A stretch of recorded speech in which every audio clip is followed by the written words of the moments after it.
In this talk, we are not really dive into coding per se. It's rather more about discussing ideas.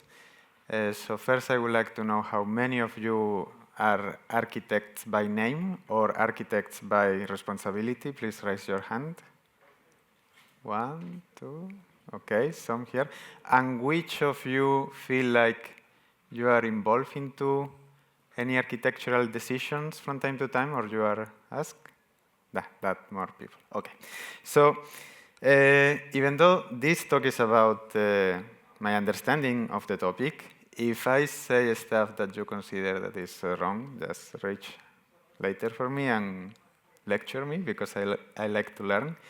And what I'm going to be showing you actually is built on the many ideas of very talented engineers that I have been going through these ideas through the internet. And well, let's start. So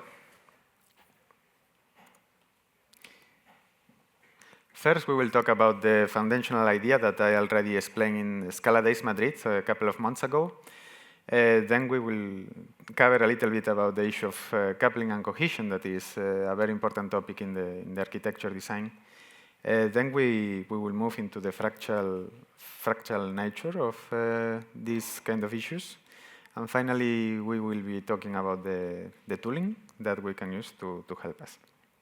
So we will start with a little tale of monoliths and microservices, because this seems to be this kind of debate that never finishes.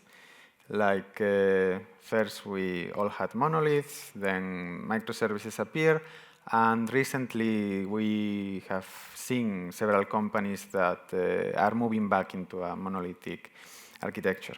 So when we think about a monolith, we have like, for me, it's this kind of brutalistic building that is very, very sturdy, like very solid, but it has like certain problems, like you cannot actually add windows on the concrete walls and things like that. So over time, what happens is when you start adding more things on top of the initial design, it can get a little bit messy, and it can reach the point that you end up with a big ball of mud.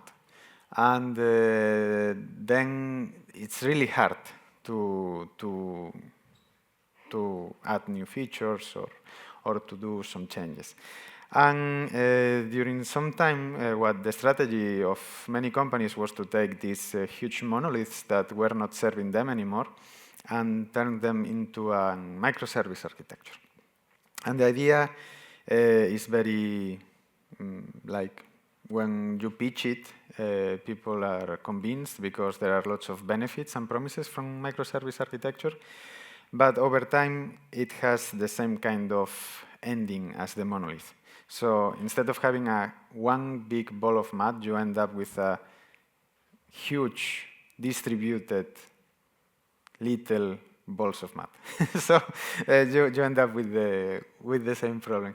And then when you reach this point, like the last companies that were announcing that they are migrating back to a monolithic architecture, is like you kind of see yourself in this kind of infinite loop where you're just iterating from one architecture to the other. And how many of you have undergone at least one migration, 2 migrations, 3 migrations? Okay, that guy deserves an applause, because so yeah, probably this guy feels like this, okay? Like, not more migrations, please.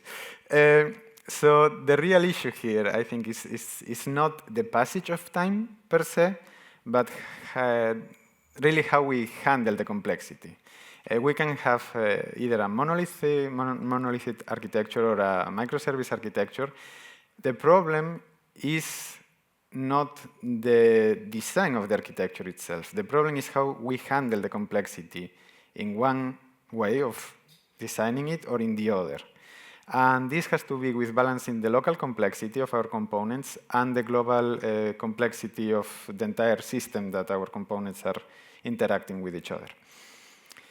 In a sense, we have to find this kind of sweet spot where we can still work locally without losing our brain, trying to figure out what is happening, but at the same time having systems that are somehow, given the complexity of the business, easy to, like the technology is not adding such a complexity that they also become kind of very hard to reason about.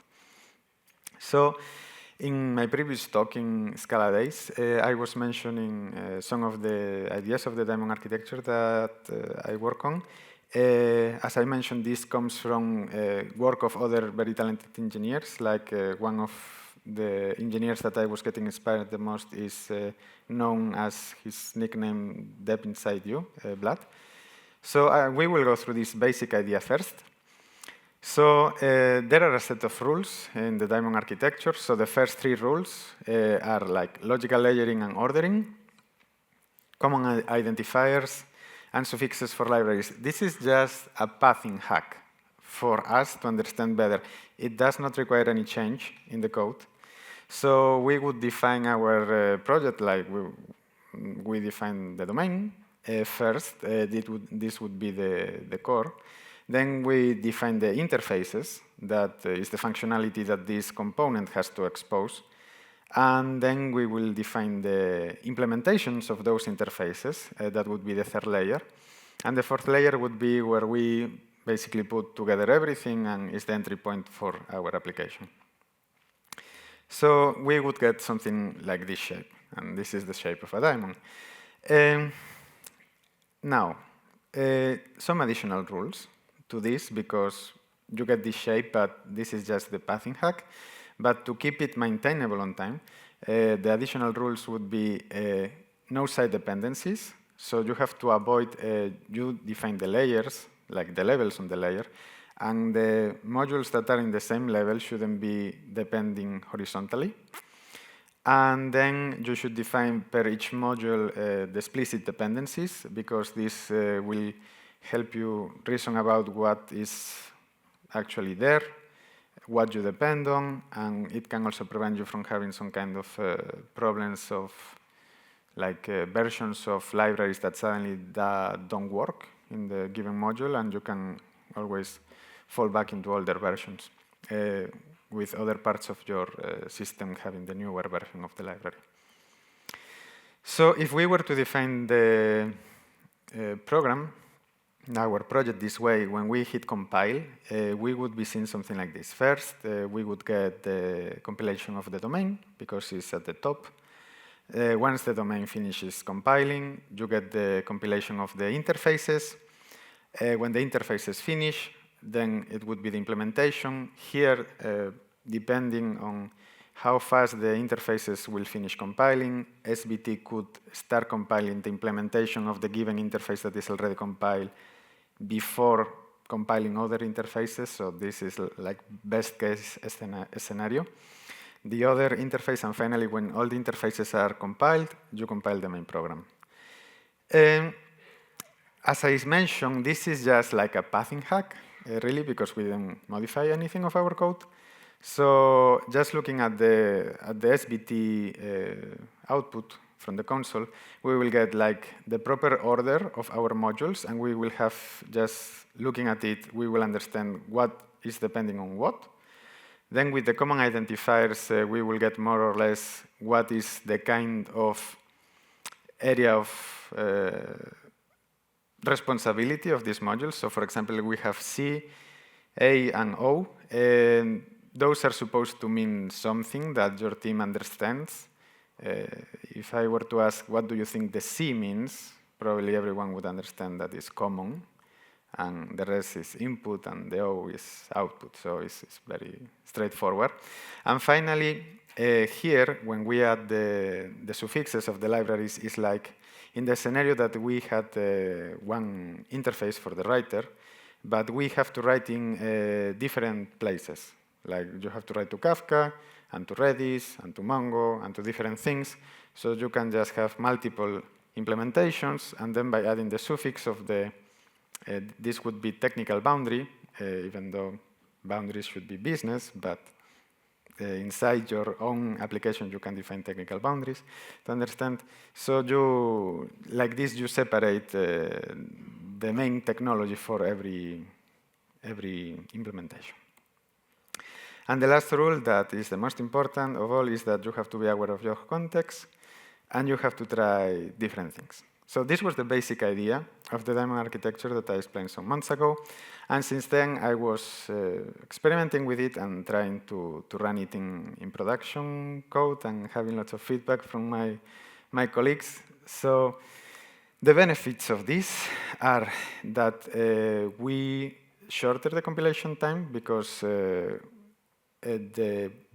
build is, the project structure is like sequential in the compilation. You can leverage the parallel compilation of different modules. So basically, it compiles faster.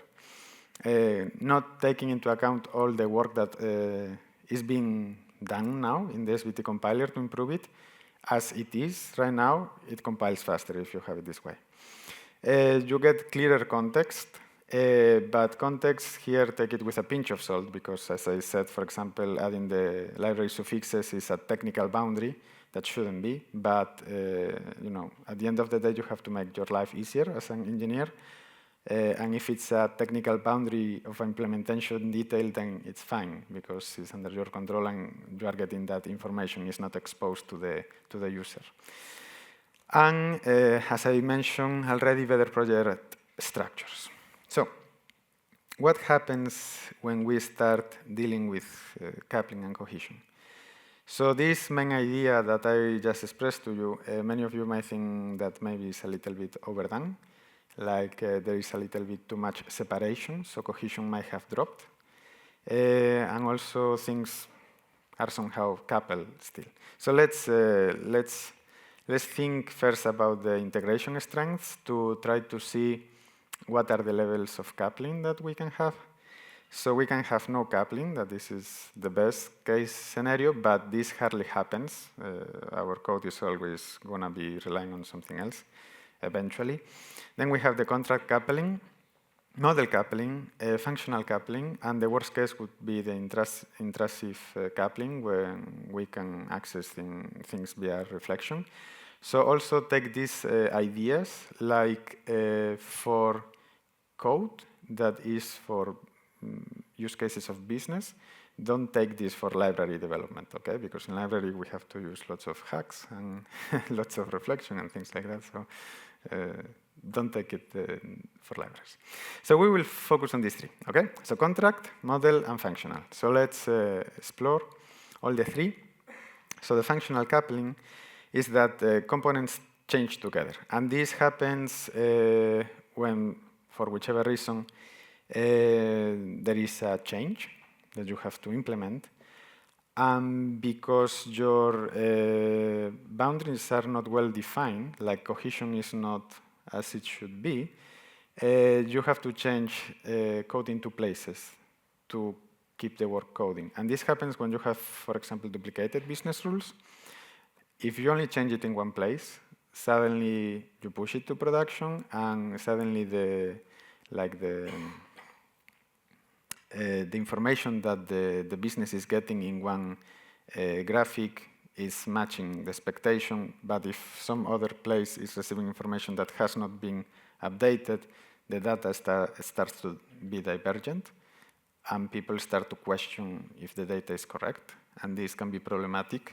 So when you have this kind of situation, you clearly have not defined properly the bounded context, because you got these duplicated business rules, and you are coupled. You have to be aware of this coupling to try to avoid these kind of situations.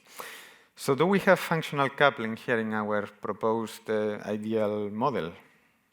What do you think? Do we have functional coupling? Yes? No? Raise your hand if you think there is functional coupling. Okay.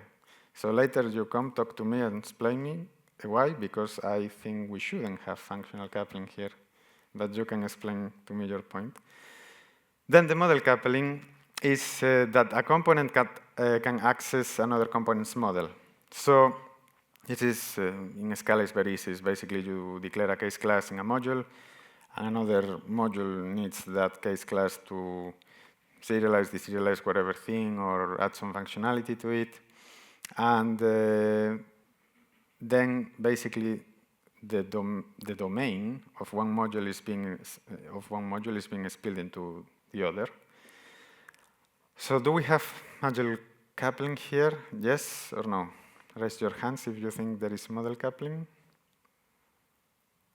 Okay. Yes, there is model coupling. This time is correct. We have, obviously, the domain is coupling everything because everything depends on the domain. So if we have anything that is defined there and we use it in whichever other place, if we change it in the domain, it's going to change everywhere. So it's going to break our code. So we have to be aware of that. The contract coupling, that is the best case scenario, is that realistically, because no coupling is almost unachievable, that components only access interfaces and should be the default for microservices, and as is the case for the Diamond architecture, that is a multi-module monolith, that should be the case as well. And changes are safe, as long as you don't change the signature of the traits. So you can change your implementation as you wish, but if you don't change the signature of the traits, everything is all right. So do we have here coupling of contracts? Raise your hand if you think there is coupling of contracts. Okay, more hands this time. Yes, obviously we have, because we have the modules that define the, the contracts. So obviously we are coupled to the contracts that are defined there. So can we do better than this? Well, obviously, we can always do better. So, but how can we reduce the coupling and improve the cohesion at the same time? And that's the tricky part. And if you come with some idea to me, I would really appreciate, because I want to keep learning on this. So you are welcome to contact me later. But I would try to go through this way. That is by balancing, as I was mentioning, the local and the global complexity. And that takes you to our next chapter, that is the fractals. So if we start looking at what are our context and what is the coupling problems that we might have, this analysis is done on project level, but either if you go higher, like a system level, or you go deeper into the project and you start looking at the modules, it's like kind of the pattern repeats itself in different, basically, lenses. And that's the fractal nature. So first we will decrease the global complexity and increase the local complexity. So we will get our domain, our API, and our implementation, and we will put all of them together as packages inside that model. So we have everything split in packages inside the model, and we can keep the separation, but everything is in the same place at the same time. But suddenly, we have this defined, and now we have to start interacting with other parts of our system, so the global complexity. And let's say that our reader has to read something, and we will read it in a given format, in a given shape. So obviously, we include a dependency to where these shapes are defined, so we can access those shapes, and we can basically serialize, deserialize, encode, and decode. And we implement that, and we implement that in the reader. And then they tell us, your writer should also write in the same shape. You do a series of transformations, but the shape is the same. And the easiest thing to do here is just to do a horizontal dependency. So you access the model from the reader directly. You don't have to include the dependency there. But this is breaking one of the rules that I was mentioning at the beginning. We incurring a horizontal dependency. So how can we do this? So instead, we are going to make our coupling explicit. So we know that the reader depends on this external definition of the shape, and the writer as well. But the implementation of the reader and the writer are different, because we can, as I mentioned, we can be reading from one technology and writing in another technology. So the only thing that they need to access is the model and the model only, nothing else. So we make that basically that coupling explicit by promoting the common model to a higher level in the ordering, and we make that higher level depend on our external shapes. So now the shapes are accessible by a dependency from the higher module. Now, one of the things that we have here is that how Scala 3 helps with all of this. So first, we got traits that are more powerful than Scala 2. So you can do more tricky things and cool stuff. But I think extensions deserve a special mention here because what I just mentioned. Let's say that you access this external model in your reader. And in your reader, for whichever reason, because you have to do some transformation in the reader, you define your internal shape that inside gets the external shape, and you define a functionality via dot notation that you use in your program to do things, to transform stuff. When you move that shape, that is your internal shape mixed with the external shape to the domain, if you migrate as well the functionality that you have defined inside your internal class, this functionality is going to be also accessible in the writer, but it has nothing to do with the writer. You don't need it there. So what you do is that you stripped the definition of the case class from the functionality, and you leave the functionality on the reader as an extension. So like this, you control how you propagate functionality across your modules. And then we have union types and pattern matching that are really nice to mix different stuff that is defined in different places and that somehow have to work together in how you define the things. And later you just pattern match them and it works pretty nicely. So I recommend to try it. Some other things, some other honorable mentions of Scala is that we have the given using clauses. They are really nice. After a while, after using them for a while, you get really used to them, and they are really like pleasurable to see and pleasurable to use. And we have auto derivation, auto refinement, that also 1 year ago didn't work that well, but right now they work already pretty well. So it saves you lots of writing boilerplate. And for the things that are not auto-derived, you can just write one of the given things that you are missing to do the auto-derivation, and then it works also pretty well. So tooling that we can use to help us keep all these structures in check, because we have to think that if you start a new project, obviously your team and yourself, you have like all the stuff of the project in your short-term memory, and you more or less know the agreements of the team and things like that. But usually what happens in many places is that you have a team developing the software, and then another team comes and does the maintenance of that piece of software. So, or you have another team that will be just adding features when the piece of software is stable enough. So you need something that will help keep what it was agreed, so you don't end up either with a distributed ball of math or a big ball of math. And we have the basics that were probably mentioned in the previous talk already, like the Scala formatter, the Scala fix. There is one plugin from Chris Birchall that is explicit dependencies that we use precisely to know exactly which dependencies are used in each module and which are not needed there. Then we have coverage for the test. But the one that I want really to introduce you to, because I haven't seen it almost anywhere in the Scala code base, is a way to enforce the architectural decisions as code. And this comes from our lovely people of Java. So they have this library that is called ArchUnit. And it's a free, simple, and extensible library for checking the architecture of your Java code using any plain Java unit-based framework. Well, the good thing is that if you run Scala on the JVM, you can use it as well. So this is a dummy example of what we are using right now.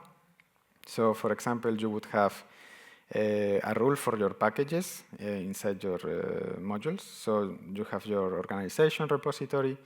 Then you define the name of your repository inside the org repository.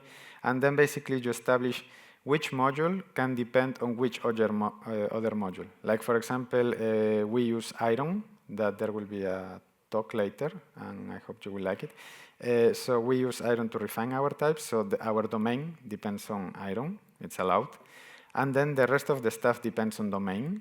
We don't have separation between interfaces and implementations because the project is simple for now. So it's condensed. And then the main depends on the implementations because we don't have the APIs separately.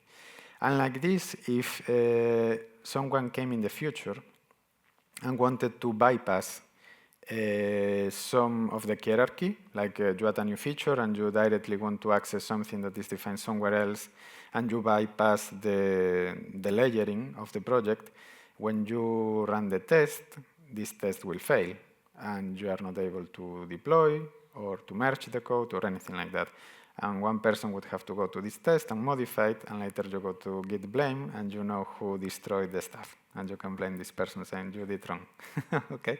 So basically it's a way to prevent this kind of violations of the definitions that you have come upon with your team. This is one of the basic tests that you can run with this library. It's pretty extensive, and it really allows you to even enforce naming on classes, for example, that certain classes have to depend on others that are named in a specific way. Things like that is very extensive. So I invite you to go and check it.